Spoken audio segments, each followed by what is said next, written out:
life's sweet line. Sheriff Miller by his side. Lively blue reds, hearts fly.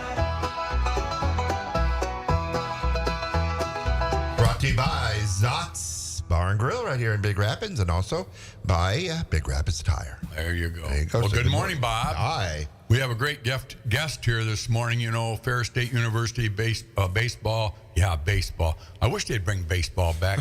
But football brought home another great championship this year, Bob, as you all know out there in Wonder World. But, you know, a lot of times we don't get those unsung coaches in here, and Tony Anise, everybody knows Tony and how great a coach he is, but underneath him, and I shouldn't say underneath him, equal to him, is some great coaching on his side, and Tony knows that. He contributes his success to a great staff up there, and we were lucky enough to get a few on there earlier this year, and now I got Brian Rock with us. A lot of people don't know Brian because he wasn't born and raised here, but we're going to ask him some pretty neat questions this morning, I think, right off the cuff, as I always do. Nothing scripted.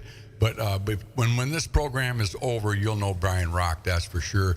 The one thing I do know, before I even knew the guy, before I saw the guy, what he even looked like, I brought his name up to one of the players, and they said, wow, he's a one heck of a great coach. Now, I think that was 4 or 5 years ago, so Brian's been with us for, we'll find out here in a few minutes.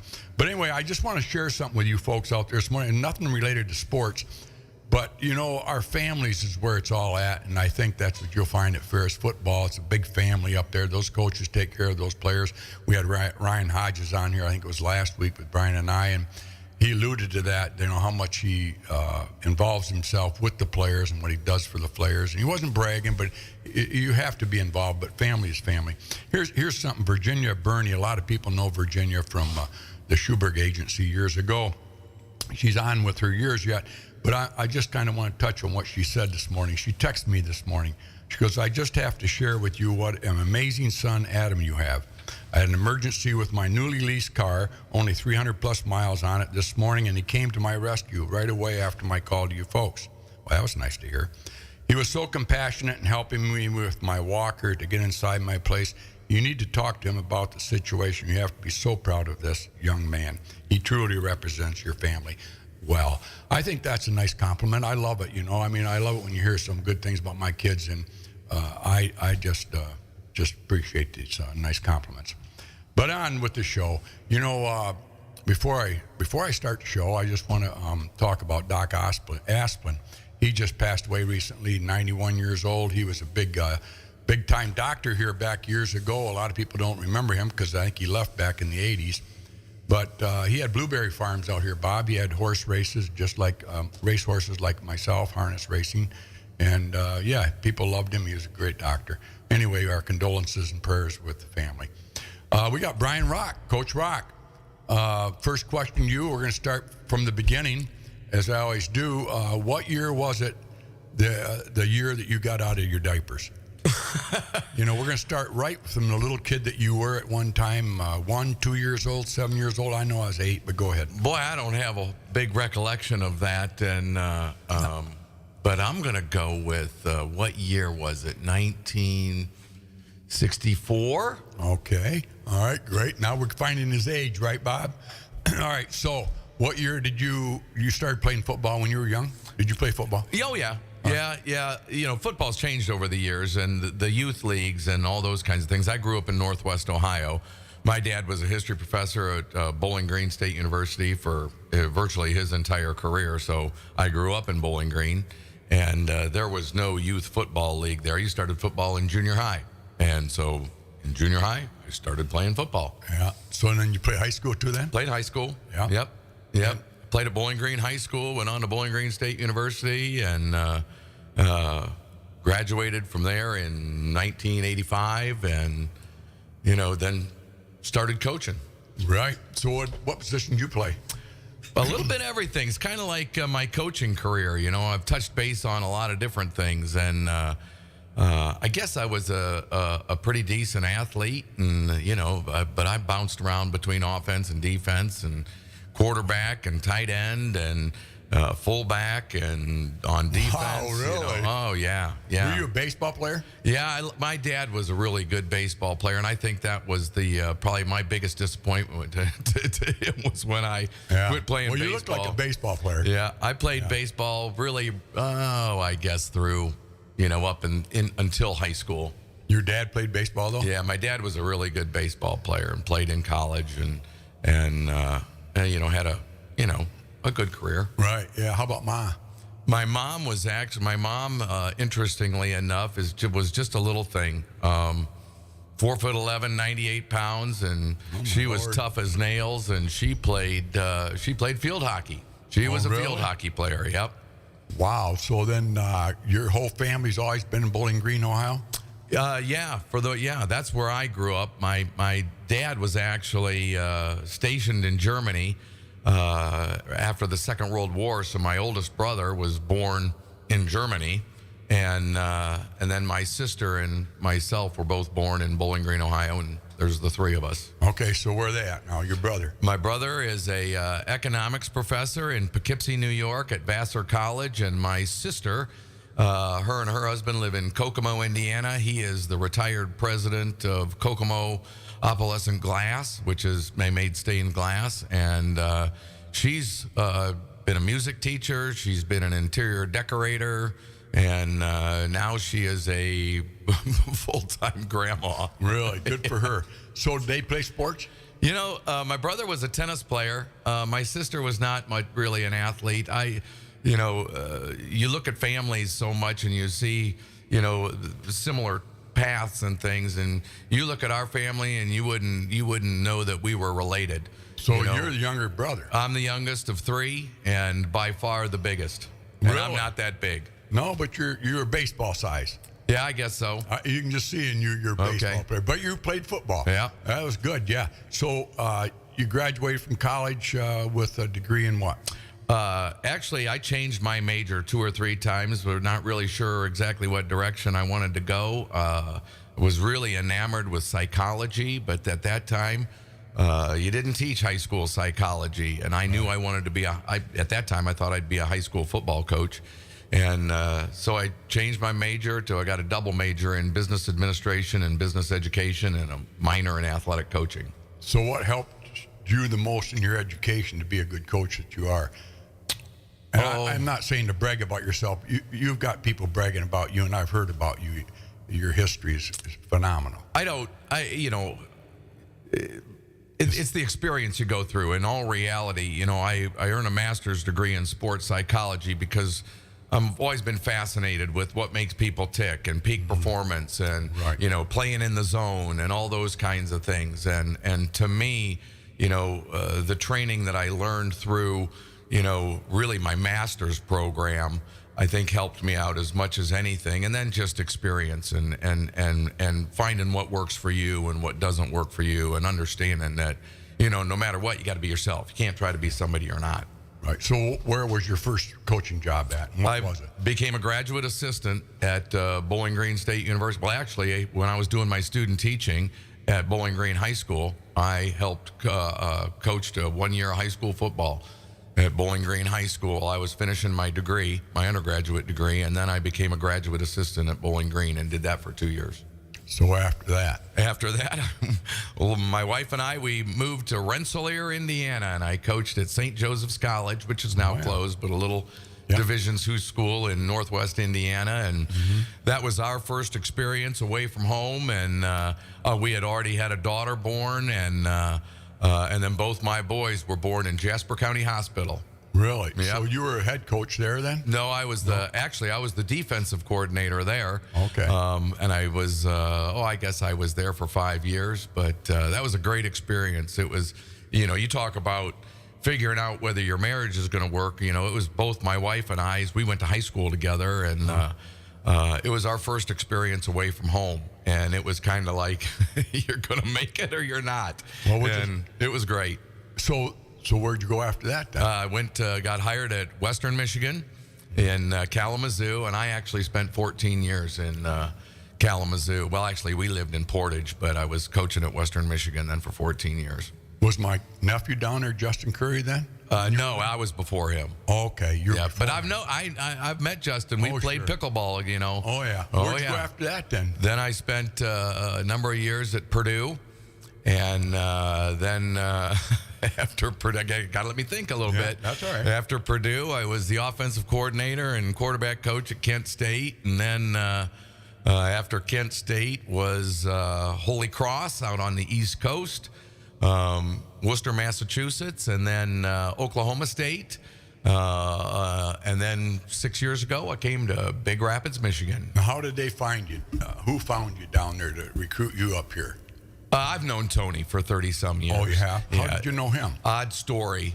When I first went to Western Michigan, I was in charge of the summer camps, and we did the traveling camps that are very popular today. And we were looking for, in all reality, a place to go host a camp. And Tony was the head coach at Montrose High School, and where Ryan Hodges played. I don't know if he was playing at the time, but kind of out of the blue, called up Tony and said, "Hey, we'd like to hold a camp at your school. Would you be willing to do that?" And he said, "Sure." And, you know, I met Tony, and this is 30, 35 years ago, and we kind of hit it off. And then over the years, I always seemed to recruit his school from when he was at, you know, Ann Arbor Pioneer to Jenison to Muskegon. And, you know, we just always kind of stayed in touch. Yeah, he's real personable, isn't he, Tony? Yep. I mean, people, when you meet him, you like him. Yeah. You know, and that's nice. What did so you jumped from a lot of schools? You went through a lot of schools. That's kind of that's kind of the way college coaching Yeah, is tell these us about days. that. What is it about that? What? Well, there's you know, and it hasn't always been this way in today's day and age. You know, I mean, the salaries that they're paying Division I coaches and Division I head coaches are crazy. So if it's not instant success, they want instant gratification. So they'll just Right. fire guys, and what people don't realize is that if you fire the head coach, that means all 10, 12, 14, whatever there are assistants, they're also looking for a job, because Yeah. each new guy comes in, they want to bring their own people. Right. And so, you know, sometimes you get caught in the middle of that, and sometimes you get, you know, it's just time for a change. Right. You know, and coaching's no different than any, you know, profession where you're constantly trying to grow and improve and perfect yourself, be the best version that you can be of you. And you know, I've always believed that, you know, you want to make sure that you're in a place emotionally and mentally where you can have the best or the greatest impact on a young person's life. And sometimes you got to make those moves. And, you know, I was lucky enough to be able to stay in really two places long enough for each of my children to graduate from, you know, high school start elementary school and finish high school. And then after that, it was kind of, okay, Yeah. let's go see the world. Right. Yeah. Kalamazoo was one of the longest. Yeah, that was by far the longest. I was there for 14 years, and we loved living in Southwest Michigan. What year was that then? I went there in 1992, and I left in 2005. Okay. So then that's where your kids went to school then? Yeah, two out of the three started first grade and then graduated from Portage Northern High School. And then my youngest, actually, when I moved to West Lafayette, Indiana, TK, my youngest, was a freshman in high school, and me and him went to Indiana while my wife and then my older son, Nate, who is now a strength coach at Purdue, stayed back in Portage so he could finish high school. Did you guys do pretty good at Western when you were there? Yeah, we had a lot of great years. We really did. You know, in 2000 and 2000 or 1999 and 2001, we were in the MAC champ. We had some great championship rivalries with Marshall and those kinds of things. And I think the first 5 or 6 years I was there, you only played 11 games in Division I at that time, and I think we won at least 7 all those years. Central was a big rivalry. Huge rivalry. That was a big deal. Packed the stands there. Yep. But Old Western, they've always been in the tough league there. Oh yeah, the Mid-America Toledo Conference. and I all kind of grew up in that conference, and you know, I coached for 20 some years in that conference, and it's a very good league, and they understand their, I guess, place in the pecking order, and have never really tried to become somebody that they're not. Yeah, Western's kind of struggled a little bit now, or not. We don't want to talk too much about them, but I haven't heard much about them on the map lately. Is one of the top leagues teams? I couldn't tell you, to be quite honest with you. Okay. You know, I mean, when you pay very close attention to that when you're in that league, but people say, who do you follow? Well, I follow the Bulldogs. You know, that's who I'm working Well, let's for. talk about the Bulldogs. You came on, and it must have been 6 years ago. I don't know. One of the players, I questioned about you. I said, well, who's this Coach Brian Rock? And boy, those guys' eyes lit right up. You were really something to them guys. I mean, whatever, but you must be a hell of a coach, because everybody talks very highly of you. What are you coaching at Ferris right now? Defense, offense, what? Well, right now I'm coaching offense, and I've kind of been the bounce around guy. When Tony first hired me, he needed me to, I worked with the running backs and the tight ends, and then I, moved to the quarterbacks, which I've been, that's kind of what I've done most of my career, quarterbacks and wide receivers, and then had some, he wanted me to help with Coach Parker on the offensive line this past season, and that's kind of what I've been doing. I've got I've dabbled in a little bit of experience of everything and coordinated offenses, and so I guess, I go where I'm the utility guy. That's what somebody said up there. They said, well, you know what? He's such a great coach. He can go either way. I said, really? And he goes, oh, yeah, he can coach the backs. He can coach the quarterbacks, line, whatever. He's been there. You're what we call a veteran. You're the veteran of the football team, right? I'm a veteran. But that's you for love that sure. position. Yeah, I mean, coaching's coaching, and I love the, the intricacies of helping a player develop, his abilities, and not just as a football player, but also helping guide guys, through emotionally. And like I talked about the sports psychology part of it, there's different buttons to press on every player, every young man. There's, one of the greatest challenges, in any group that you're dealing with, whether it's a coaching staff, whether it's a position group, whether it's a, side of the ball or an entire football team, is managing personalities. And you have to really dig into getting to know, young people and fellow coaches and administrators alike, just to be able to manage and navigate the waters. Yeah. Was your wife an athlete? Oh, yeah. Okay. Much better than I. Well, I got to tell you, I always like to look at the partner and see if they're happy or not, and you know this for a fact because you're in the business, but sports is a tough business. And to have a partner, that's gratifying when they're happy. I've noticed when I've seen you and your wife together several times. And the one thing I really love to see is a happy lady, and she seems to look at you and say, you know what, I'm content to be with this Brian Rock. I love Brian Rock.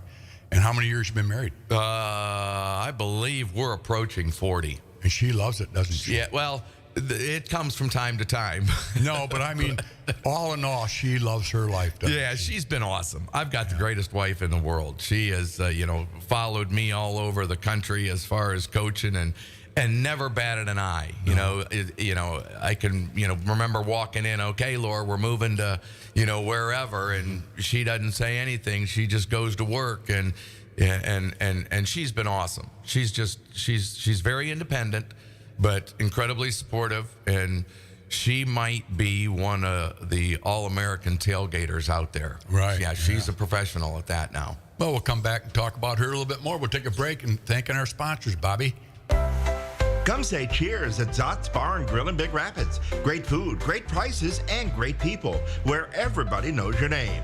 Zott's, people's choice for best soup. You don't want to miss their award-winning burgers and chili as well. Originally opened in 1933 and serving it up ever since. Seasonal beers on tap. Located at 732 North State Street in Big Rapids. Roxanne and Doug at Zott's Bar and Grill are proud sponsors of the Signature Player of the Week for the Curries Hot Stove League every Wednesday morning at 9 a.m. Hey, this is Andrew from Big Rapids Tire. Putting off winter, good idea for some, but in reality, pretty much impossible. And if you wait too long to get snow tires, you'll be saying, should have done it sooner. Dang it. Or something slightly more harsh. Last thing you want is to be slipping and sliding, or even worse, delayed, because you can't get out of your driveway. Get fresh new snow tires from Big Rapids Tires. There's no better feeling than to confidently take on the roads in the rough weather with good solid snow tires on your car. Confidence and peace of mind. Priceless. Big Rapids Tire. There for you, whatever the weather. Fast and friendly service on Northland Drive, just north of Big Rapids. Call 796-4839. That's 796-4839. Big Rapids Tire. And we're back. We're the Hot Stove League. You know, I keep forgetting to say this, but if anybody does want to call in and ask Coach Brian Rock any questions at all, you feel free, Bob. What's the number? 231-592-1039. Yeah. Yeah. But anyway, we're talking about your wife. So she's been really content with you in your life, and I knew she probably had to be an athlete. What'd she play? Well, she was actually in high school. She was an outstanding gymnast. Her specialty was balance beam. But in college, she was, her dad ran the ice arena at Bowling Green, so she started skating at a really young age, and she was on the precision skating team at Bowling Green State University when we were in college, and she reminds me from time to time that she was a much better athlete than I was, and she's not wrong. No? So how did you meet her?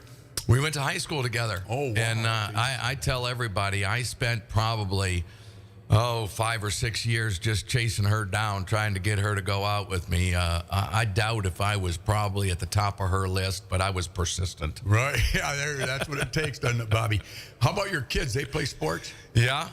My daughter was a softball player at Portage Northern. She played in high school, and they won a couple of state championships during her time there in softball. And you know, she was a pitcher, and I've got the scars and bruises on my shins from her development over the years, and then my middle son, my middle child, Nate, he was a pretty accomplished wrestler and football player, and then TK was probably the best all-around athlete of the three. He was a quarterback, and Nate played football at Hope, and then TK, he played at Ashland. He was a quarterback in high school, but he was a basketball player, baseball player. They all, you know, I always wanted them to play everything. Yeah. You know, do it all. How important is that, do you think, to a kid?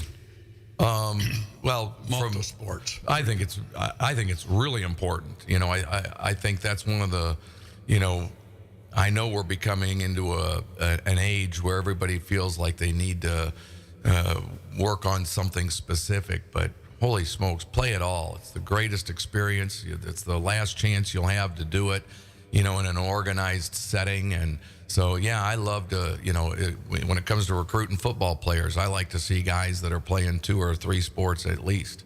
Yeah, talking about recruiting, let's talk about that a little bit. You know, the upside of winning a GLIAC championship and then winning a Division II championship like you guys did down there in Texas, you don't have time to recruit.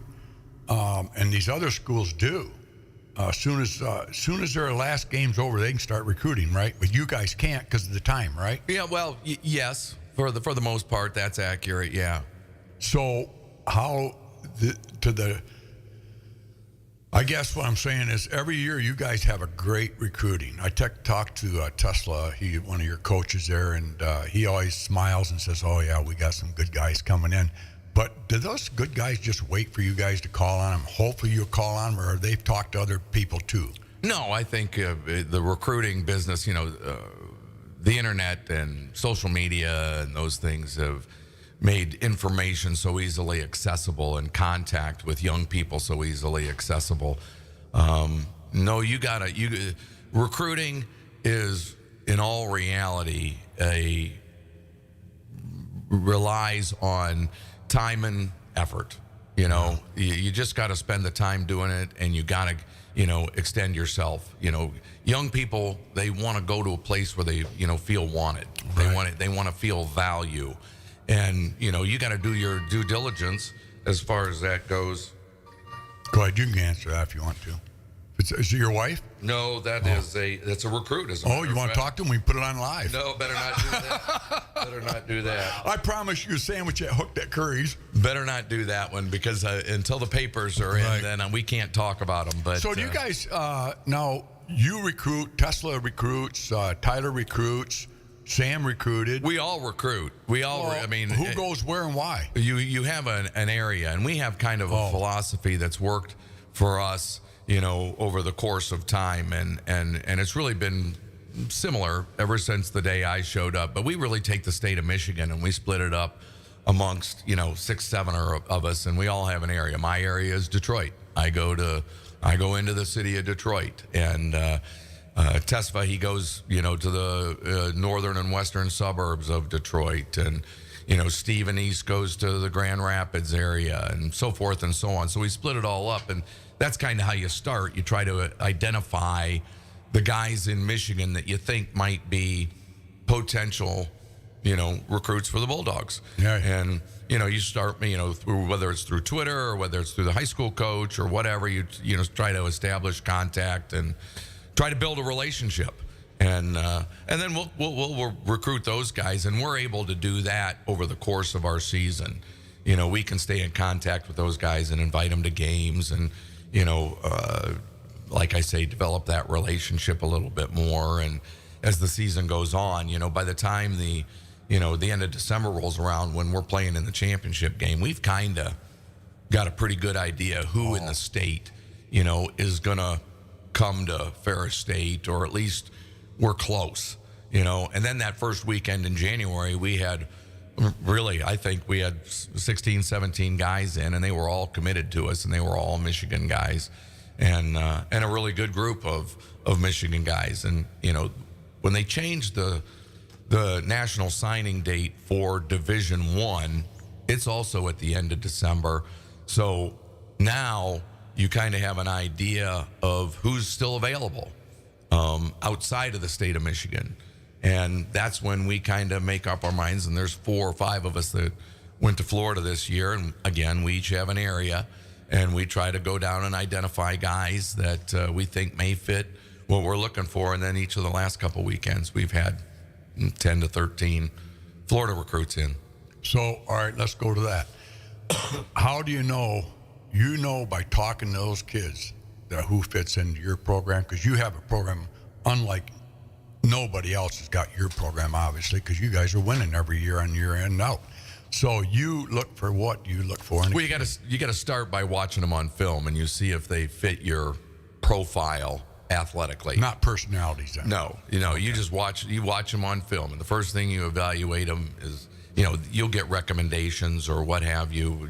There's a zillion different ways that you can, create your initial list, and then you go through and you have to watch them play. Yeah. And and evaluate them, and if they pass that grade, and you try to rank them and so forth and so on, and then you probably contact the coach and you reach out to them and whittle that list down a little bit more. And then when it came time for us to go to Florida, then you go meet them and you try to evaluate, is this guy that will fit what we're looking for, whether it be academically, emotionally, socially, all those kinds of things. I mean, our list will start out, just in Florida, we probably watched 300 or so videos of potential players. And then you're whittling that down to, for me personally, I went and saw 20, 25 guys in the week that I was down there. And then I believe I brought in 7 or 8 for visits. So that shows you the how tough it is from point A to point C. Now, one guy on your team, I went to a few of your games, more than I've ever done this year probably, but Brady Rose. Now, isn't that funny? His name sticks out in my mind. I tell you, the reason it does is his size, determination, good set of hands, there where the ball's at, can run like a scared rabbit. But to me, looking out there, I don't know what you guys saw in him, because he's not a real big guy.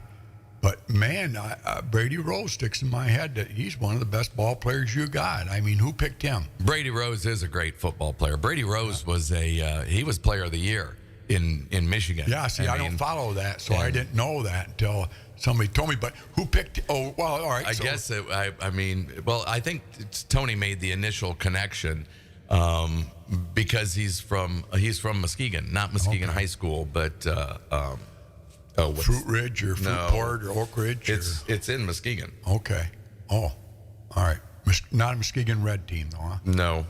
Okay. I'll think of it. Yeah, it doesn't matter. But anyway, he was a great player. So we were lucky in to high get him. school. Oh yeah, we went hard after him, and that was one of those things that was a fight between offense and defense about what he was going to end up playing. Oh, really? Yeah, because he was very, he played quarterback in high school, but he wasn't a quarterback, but he might be one of the best all around natural athletes. And he is his approach to the game and his approach to preparation. Right. If you ever have an opportunity to meet and talk to Brady Rose, maybe I should have him on the radio. You should do that because he's one of the all-time greats. How tall is he? Not very. No, so it doesn't matter how tall you are. No, it's what's in the heart.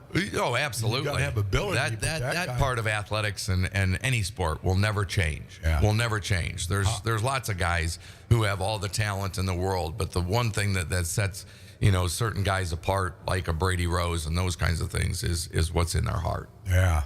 Yeah, I love it. That being said, you guys recruit a lot in Western Michigan. I'm glad to see that. Like you have, Bryce from Ludington. He's a big lineman there. Or what is his first name? I apologize for missing out on that one. But he's an offensive lineman from Ludington, Michigan. Oh, Bryce George is from over at Detroit. Yeah. He's over in the Detroit area. Oh, okay, yeah. Well, the other guy, then what the heck? Carson Gulker is he's a West Michigan guy. We've got holy smokes, we've got a bunch of Jake Plamondon, who's I think you're referring to. Yeah, he's a defensive lineman. Okay, and he's from Ludington. Yeah, and, that's Jake. Yeah, he's a really good.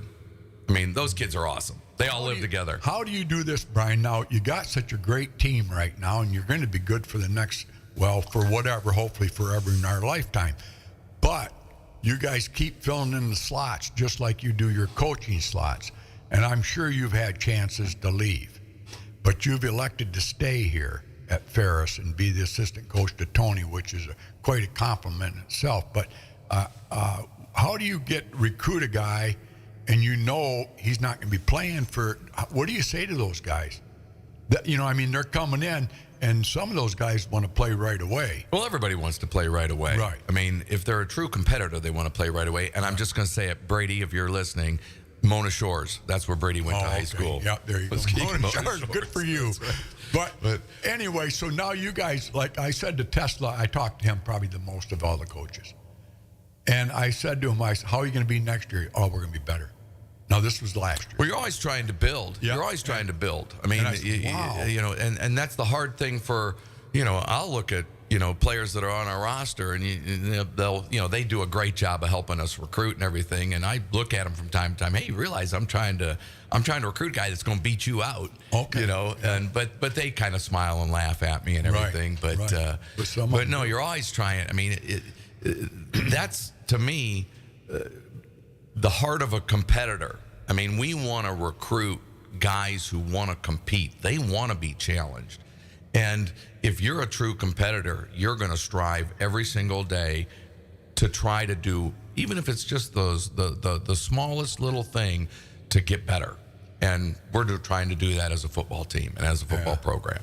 Now, I do talk to some of those guys that don't get to play, and they're on the team, and they're content because they know they're going to get a shot at it. That's what they say to me. They said, I said, well, how do you do it? Because, you're on a national championship team and you're a third stringer, but I'm going to be first. I'm going to be first. Yeah, their time will come. Yeah. Their time will come. And that's one of the things I think you have to do a good job in coaching is being a great communicator. Right. To explain to a young man and get him to understand, hey, it's not that you don't have value. You have great value, all right, but the development process, has to take place. You look at Trinidad Chambliss. Trinidad, we all kind of had a hunch that he was a great natural athlete, but he didn't, he redshirted his first 2 years at Ferris State. And then, his next year he didn't get to play very much. And now all of a sudden, when his time came, he was ready to roll. And he took advantage of it because he was properly prepared to do that. Yeah. Boy, he did come on, didn't he? But, everybody likes a good close game. And Coaches don't. no, all right, well, then you had a great time down in I Texas. like walkovers Well, personally. I really know, do. but, you know, I talked to Ryan about this a little bit, but Slippery Rock, you sure showed your character in that game, because most teams, don't you feel, and I get my hats off to you coaches, because these guys are young people, and they got down, and you could see frustration that first half, and even your loyal fans were hooting on you. And I'm sitting there watching both the players and the fans. I'm thinking, whoa, you guys forget this is a great team out there. They're just have maybe a bad hat. But I thought, well, this might be it, and if it is, so be it. I mean, I feel bad for Ferris. But you guys, the first half didn't even look like the same team the second half. I don't know what you guys do at halftime, but it's called inspiration, isn't it? Somebody gave them a boot or something. Yeah, we played really poorly in the first half. Nobody will argue as that point. It's really the playoff system, the way that it is. It's really hard. I mean, you're playing all really good football teams, Right. all who want the same goal, have the same goal, and want the same result. So they're going to fight, and there's a reason why they're there. Right. They're good too. Right. And to get emotionally and physically and ready for week after week after week, it's hard. And to be quite honest with you, we didn't come out with the level that we need to come out with in that football game, and it was kind of all right, at halftime we need to refocus and remember who we are.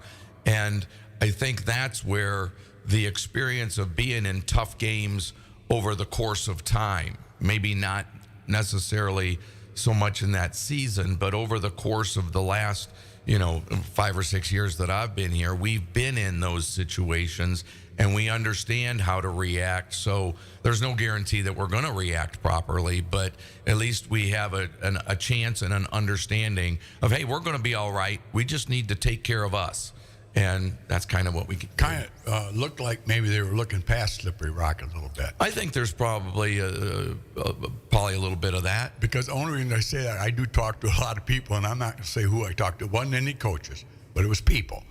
And everybody kind of were like, oh, this isn't nothing. Yeah. We'll slide by them, and we're looking forward to going into the national. Yeah, I think social media does that. Yes, it does. And players aren't, they're human too. They see what people are tweeting, and they see what sports writers are writing, and they know what the spread is, and so Right. forth and so on. And as a coach, you're trying to combat that, because you gotta come out and respect and combat every challenge, every opponent that you face, no matter what their previous record is. Because the last time I checked, you got to be the best team on that day, not over the course of time. You got to be the best team on that day. All right. I just want to remind everybody we have Coach Brian Rock here from Ferris State University's football team up here, the champions. Coach, Slippery Rock. Now let's just talk about their mental part of the game. They came out the first half, and they really played with confidence. And like a racehorse, if you get the horse on top at the half, just past the half, he's normally going to win. And that football game, I can't believe they didn't come right back and just play the same way they played the first half, but almost it was a different team. Is that because your defense made them change? Oh, I think we played better on both sides of the ball, but defensively they did a great job coming out, and I think we stopped them on the first possession, Right. and then we came back and we scored, and and then all of a sudden momentum's a big thing in college football, and we were able to seize the momentum a little bit, and then once we had it, we didn't let it up. Yeah. And No, I'm not, because Slippery Rock coaches aren't listening to us. But that's when coaching comes into play, doesn't it? absolutely. You guys went in at halftime and just said, hey, we are who we are, and that wasn't us out there. So we got to go back out. We got 30 minutes to play some tough ball, and we're going to change it. Yeah, and that's where you're looking for on your own team. You're looking for leadership out of your own players. I mean, it's not just coaches. Players have to take ownership in Right. the success or failures of of a game or of a season or any of those kinds of things. And I will say this, one of the, we made a huge emphasis a year ago at this time to try to develop leadership, and we had some great leaders. Yeah. Valdosta came into that game as the favorite. Nobody could believe that, but we didn't believe it, but they did. They came in there almost like they were going to walk over Ferris. Didn't you feel that? Did you feel that on the field or not, that they were really overconfident? Because, man, we just slaughtered them. I mean, we went out there right from the get-go. I think it stunned them. And I was watching the coach because they were really, the commentators were favoriting them and showing that coach a lot. And that coach was like, this ain't going to happen very often. Well, there was a certain narrative that they were promoting. Yeah, but I mean, that coach over there looked like he didn't really realize he was losing this game until, I don't know, maybe it was the second half even. He thought he was really going to come back and beat you guys. But, wow, that never happened. He must just been devastated. Or, on the other hand, they said he got another job, that he knew he was leaving Valdosta. I don't know. Yeah. To be honest with you, I still haven't watched the TV copy of that game. Okay. You're spending your time, and one of the biggest things I think in any coaching situation is you have to be aware of the opponent and what they're doing X and O wise, and who's their good players and all those kinds of things. But you got to focus on yourself. And we got to be who we are. We got to play how we can play. And we can't control what their emotional state is, what their level of confidence is, but we can control what ours is. And to me, as long as we continue to emphasize those types of things, that's going to give us a chance. Walking into that game, I think we're pretty good. And, we got some really good players. I know. And we got to give our guys a chance to go do what we can do, and they did. I know, but coaching is it's a head game. And that's why I wondered what your education was, and you are a psychologist. I am. You know how to touch that kid in the head to make him bring the best of that ability that he has. And I knew there was something there mentally that you do to people. So you'd have been successful in any endeavor you would take upon. But now going into next year, it starts all over again. And you're a veteran of coaching for 30 years? This will be 41. 41. How long do we go? Can you see you ever stopping or no? Yeah. Okay. All right. Sometime. Yeah. But, I guess I've never had hey, this will be the time, this will be the place, this will be the, I have said, I want to finish my career at Ferris State. I do know that. Yeah. But, whether that's, 1 year, 5 year, 10 years, as long as I feel like I have the ability to be effective and I still have, I use the term, and Tony was, I don't know, giving me a little hard time, but I want to be a hero in a young person's life. Right. And as long as I think I have the ability to impact a young person and I can be a hero in their life, then to me, that's my reward. Yeah. And as long as I can do those things and I have an effectiveness, then heck yeah. I mean, who doesn't want to be a college football coach? Right. No, I know everybody does, yeah. But you guys are all little Tonys, every one of you. Everybody has strength on that team. I see that through every one of your coaches. And I'll give you an example. Sam Parker rented from me there on West Avenue. Great renter, great person. And he calls me up last week. It was, I got a new job. I'm going to Valley State down in Mississippi or whatever it is. And he's all excited about it. He's going to get his chance to be a coordinator. I'm happy for him. So I let him out of the lease. But I said to him, well, they're going to miss you, because I heard a lot of good things about him too. And obviously that coach down there saw that. And he goes, well, don't feel sorry for him. And he says, Tony Anise always gets somebody better than the last guy that he had. What a compliment to Tony, isn't it? I mean, that's kind of when you're putting together a staff, you have to have different strengths and different weaknesses. You've said it a couple of different occasions. I'm the veteran. I'm the older guy. That's the role that I play. but you also need, the young, full of piss and vinegar, coaches that are, bringing all kinds of energy and juice. I'd like to think I coach with energy, but you need to have those kind of guys. You need a mix, and you need to fit your staff together so that you can touch, a variety of different players. The players on a football team come from a zillion different backgrounds and, are made up of, all different kinds of emotional situations and athletic abilities and so forth and so on. So the more variety you have on your staff that all can be molded into one unit, then the more young people that you have an opportunity to reach amongst your football team. Now, you guys, I got a call from Brendan Brenston. Remember Brendan? Oh, Banger, yeah. Banger, yeah. He's on the phone calling me there. I should have took it. But anyway, maybe you wanted to talk to me, Bob. Here, call him back. Yeah, call him back. We'll take a quick break. Yeah, let's take. He's getting married. He's probably looking for a wedding present. Right. Yeah, I'm going to be going to his wedding. Yeah. All right, we'll be right back with more Hot Stove League here on B1039. Hey, this is Andrew from the Big Rapids Tire. Putting off winter, good idea for some, but in reality, pretty much impossible. And if you wait too long to get snow tires, you'll be saying, Should have done it sooner. Dang it. or something slightly more harsh. Last thing you want is to be slipping and sliding, or even worse, delayed, because you can't get out of your driveway. Get fresh new snow tires from Big Rapids Tires. There's no better feeling than to confidently take on the roads in the rough weather with good solid snow tires on your car.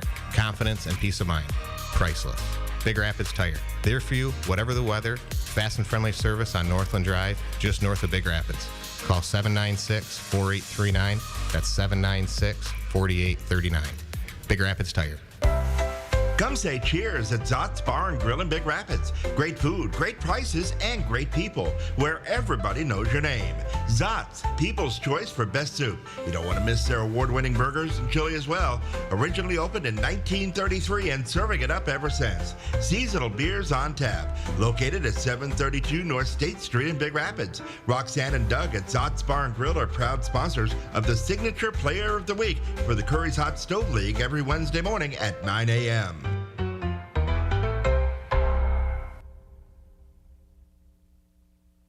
Hey, this is Andrew from the Big Rapids Tire. Putting off winter, good idea for some, but in reality, pretty much impossible.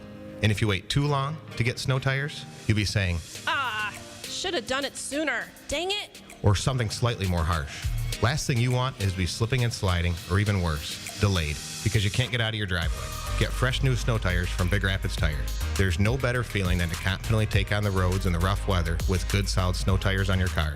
Confidence and peace of mind. Priceless. Big Rapids Tire. There for you, whatever the weather. Fast and friendly service on Northland Drive, just north of Big Rapids. Call 796-4839. That's 796-4839. Big Rapids Tire. All right, we are back. Pat? Wow, I knew this hour would go fast, but I didn't know it would go this fast. You sure you don't have that clock on speed? Yeah, we have it on speed. Yeah, life goes by pretty fast. Coach, any regrets? Oh, not professionally, not with my family and all those kinds of things. Not at all.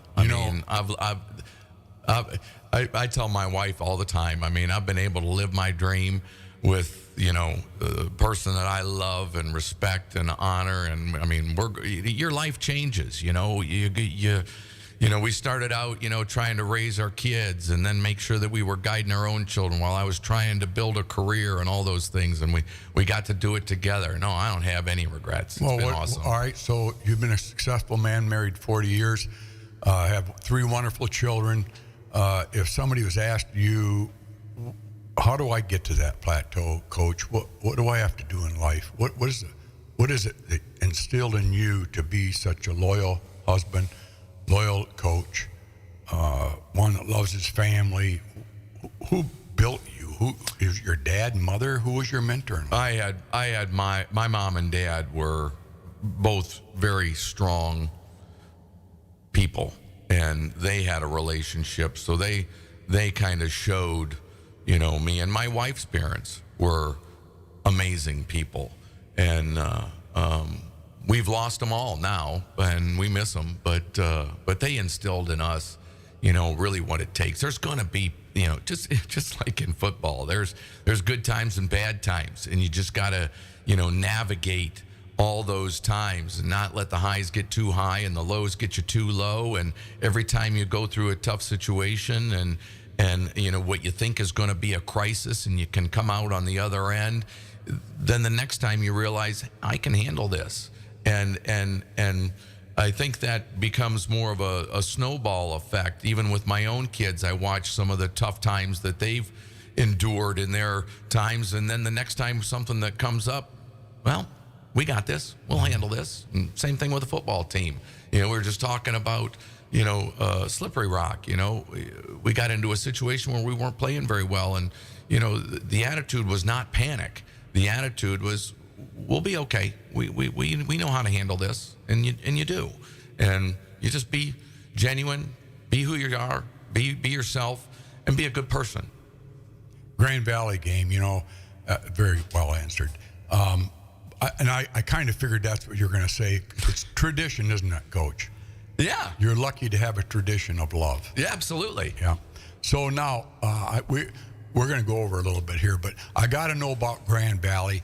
Going into that game, as I said to Ryan Hodges, Bill Shively every morning comes in, has his coffee after he has his pancakes and sausage. I said, can we beat Grand Valley? Every week we talked about the game coming up, and Bill analyzes it for us.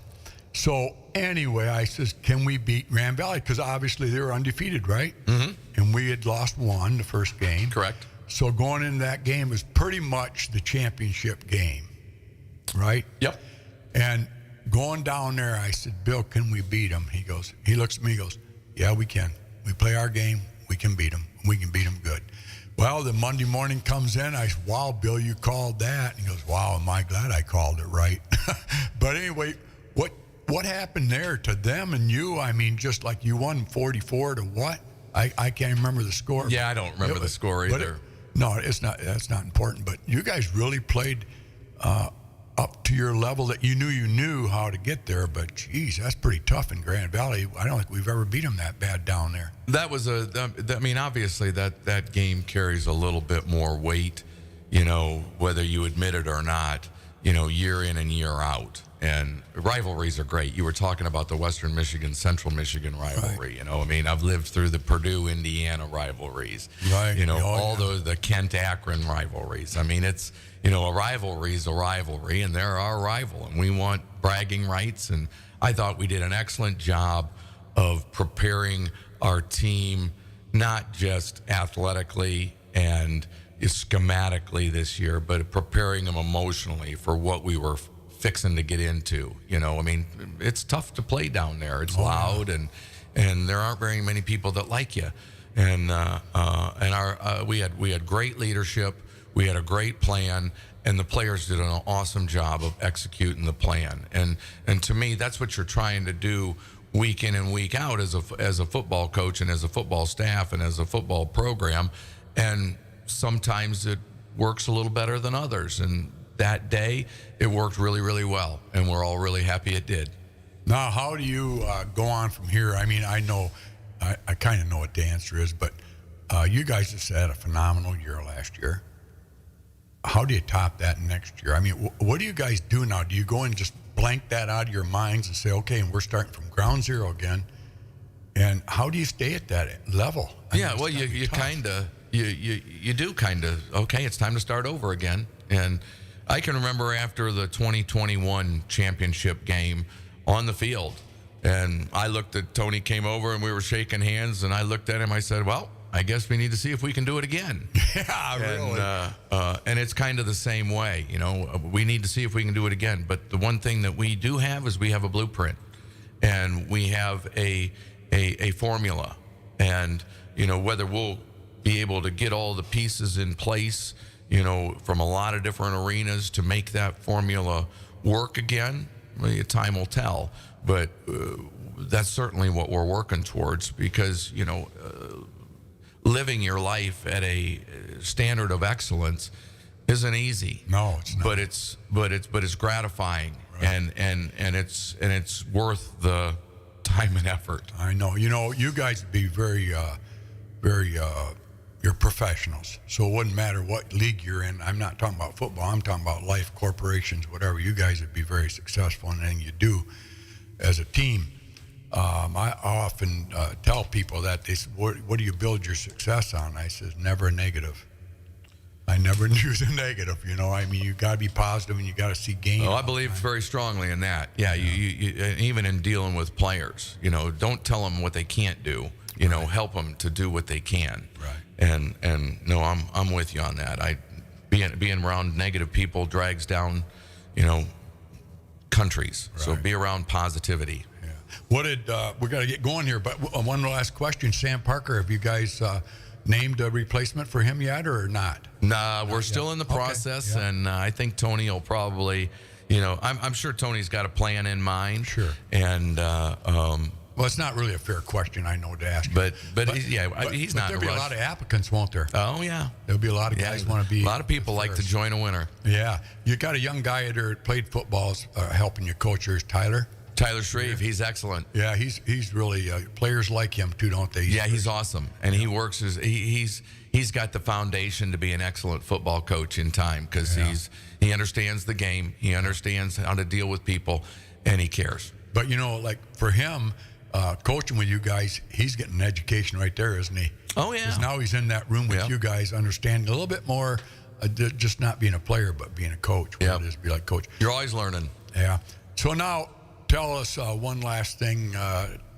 What would you tell a young guy today coming up in the coaching ranks, what he's got to do to make it work, to get there? I mean, you got to have patience, don't you? Yeah. But wherever you are, it's the greatest job in America. It doesn't matter. Don't always be looking over your shoulder. Don't always be, I wish I had this. I wish I would have done that. Wherever you are, keep your feet on the turf that you're standing on and live in the moment and be the best person that you can be, the best coach that you can be wherever you are. And if you do that, then other opportunities will arise. God, you gave me chills, didn't you, Bob? I knew you, Brian, for a few years now, and you're just a great guy. What a way to end the show, Bob. Great guy, Brian. We wish you the best of luck. We're glad you picked Ferris State to come to because, like I say, Coach Anise has put a puzzle together, and without you and Tesla and Ryan and his nephews, his son, you guys are all get along great together, don't you? Yep. It's a good crew. Yeah, great. Well, congratulations on a great year, Bob. We're going to let her go. It's top of the hour at WBZX 1039. Thanks for listening. We hope you enjoyed the program. God bless America. And thanks God bless America's right. Hail Ferris State and go Dogs. There you go. Brought to you by Big Rapids Tire and also by Zot's Bar and Grill. It's Curry's Hot Stove Leak on B1039.